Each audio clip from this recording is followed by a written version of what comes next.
Hello tout le monde, aujourd'hui on va parler de pourquoi apprendre une langue.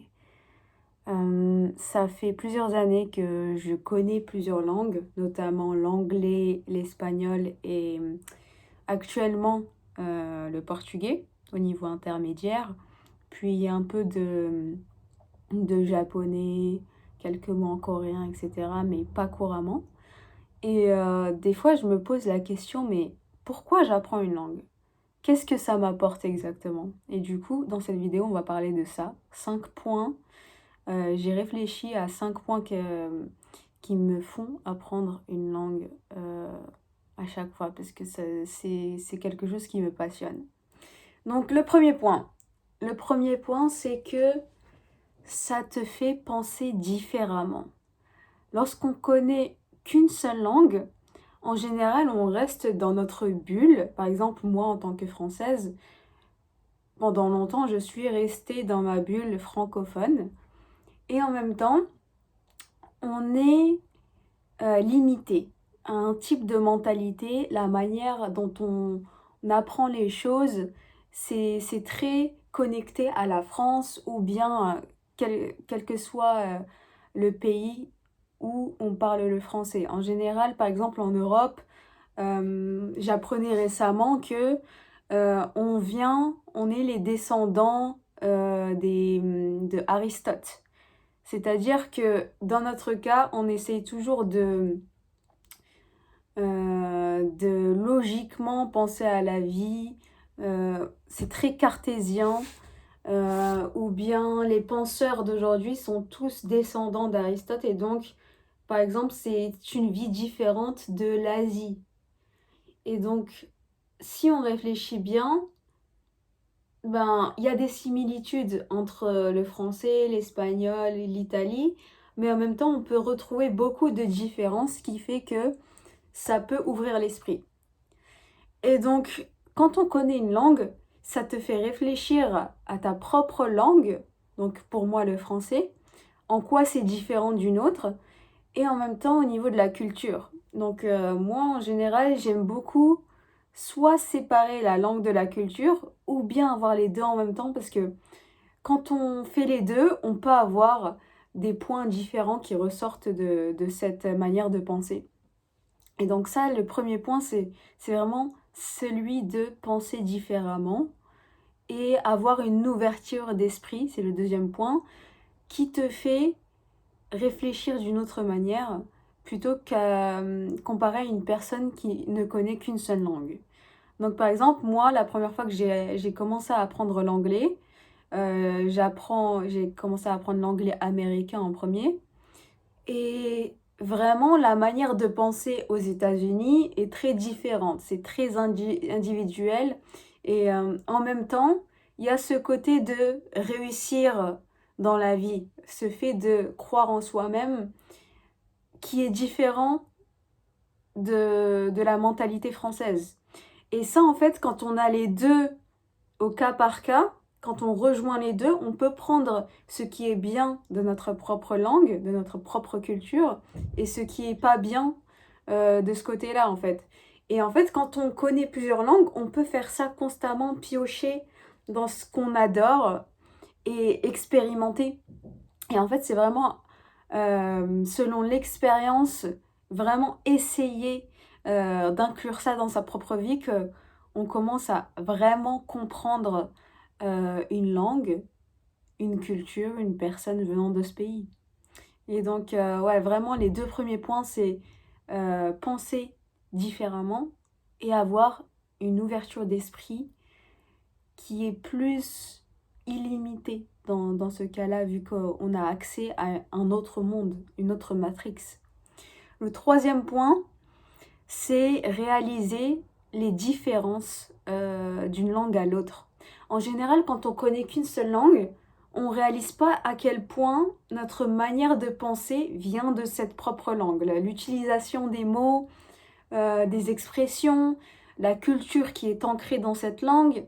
Et en fait, quand on apprend une autre langue, on se rend compte à quel point, mais purée, mais ça c'est intraduisible, ça c'est pas possible de le traduire, ça c'est vraiment mais je comprends pas ce concept.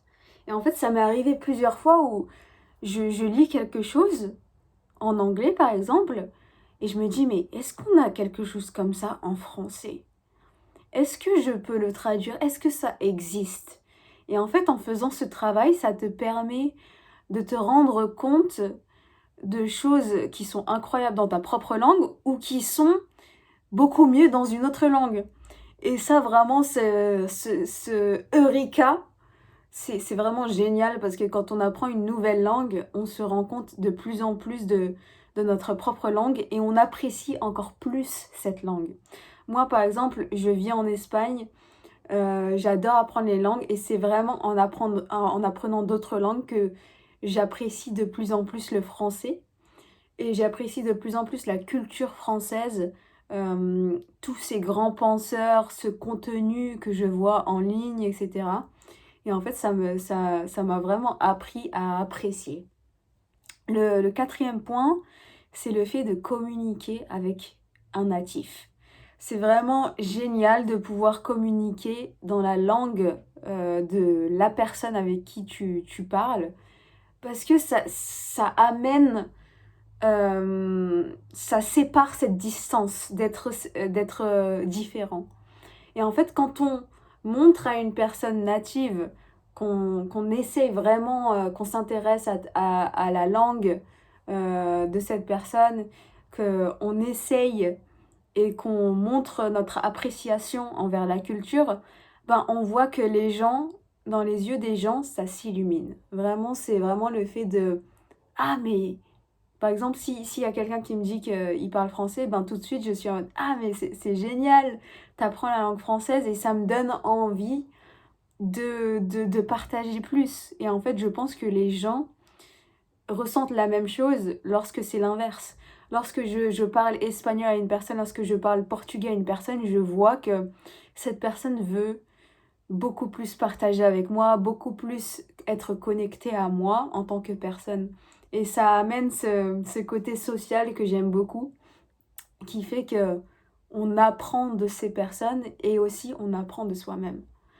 Et le cinquième point, c'est le fait de voyager, évidemment. Quand on voyage et quand on connaît la langue du pays, il y a une possibilité, le champ des possibilités est énorme.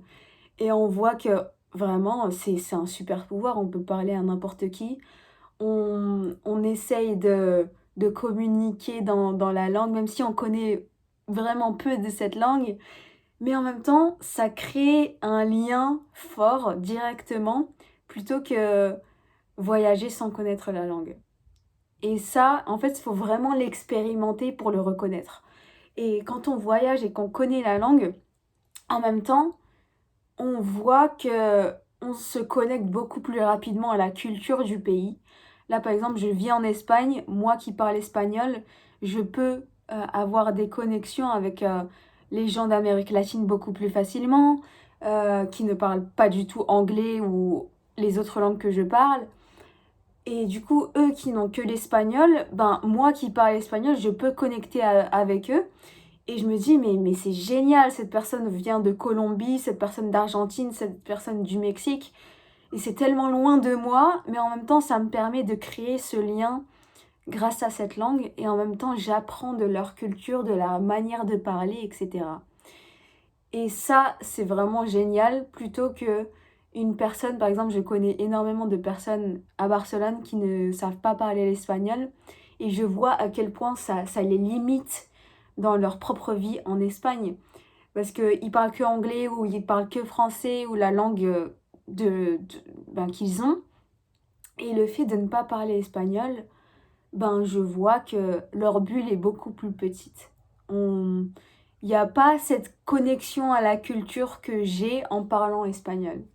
Et donc vraiment, le fait de parler plusieurs langues, c'est un atout dans cette vie qui est de plus en plus internationale. Et ça apporte beaucoup de choses dans sa manière de penser, de réfléchir.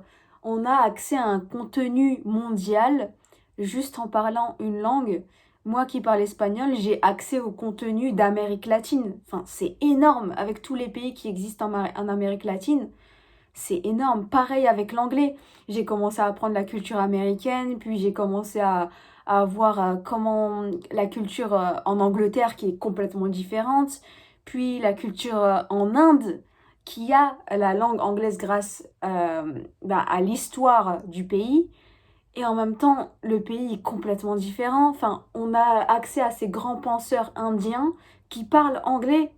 Et donc, vraiment, en ayant euh, cette capacité et cette ouverture d'esprit d'apprendre une langue sans pour autant être vraiment accroché à sa propre langue native et vraiment être ouvert au fait de voir que c'est différent et que être différent c'est ok, d'avoir une langue différente c'est ok et de pas se dire ah mais en français c'est comme ça mais moi je préfère le français non non non non non c'est juste une autre manière de penser, c'est juste une autre manière de faire et c'est ok et en fait ça apporte énormément de choses de ce côté-là et c'est vraiment ça qui me passionne au niveau de l'apprentissage de langue. Et je pense que c'est pour ça que je continuerai jusqu'à la fin de ma vie, d'apprendre une langue et d'essayer de parler cette langue couramment parce que ça m'inspire. C'est un respect envers cette langue. Et vraiment, quand j'ai cet intérêt pour une langue en particulier, une culture en particulier, ça me donne ce boost et quand je repense à tous ces avantages, ben, ça me donne beaucoup de motivation. Donc voilà, c'était tout pour aujourd'hui et j'espère que vous êtes, que tu es dans l'apprentissage de la langue de ton choix. Donc merci d'avoir écouté.